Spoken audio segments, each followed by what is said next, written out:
This is The Wire for 2000 Zulu, July 15th, 2025.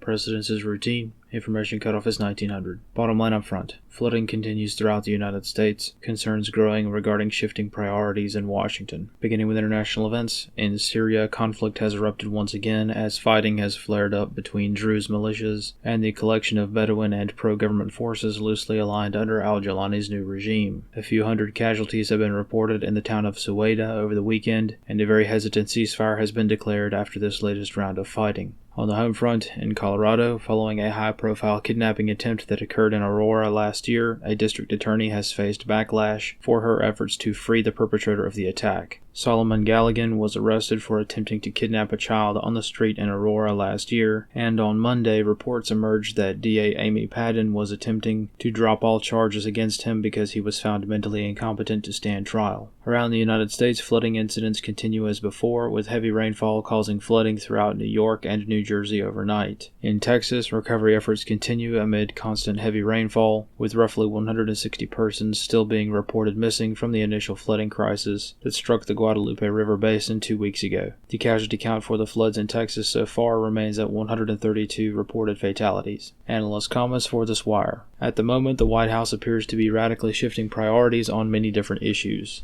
The shift to cover up the Epstein client list and to hush up all aspects of the case is without question a bridge too far for most people to accept. Claiming that the largest known human trafficking network in the world simply had no clients is an incredulous turning point in history that President Trump will not be able to walk away from, hoping that everyone forgets. Likewise, relations between the United States and Russia have deteriorated further following the events of the past few days. The war in Ukraine has sharply veered away from any sort of peace agreement, with the United States ramping up arms shipments to Ukraine once again. Though nothing is confirmed at this point, the usual leaks have indicated that the White House is considering the next wave of aid to Ukraine and what weapon systems it will entail. Some whispers suggest the U.S. will allow Ukraine to increase direct attacks on Moscow with American arms, and other reports suggest that the U.S. is looking to send more capable arms and missiles with which to continue the war. Time will tell what is decided, but the bottom line is that the flowchart is pointing toward an increase in the war's activity, and all parties are trending away from peace talks. This concludes The Wire for 2000 Zulu, July 15th, 2025.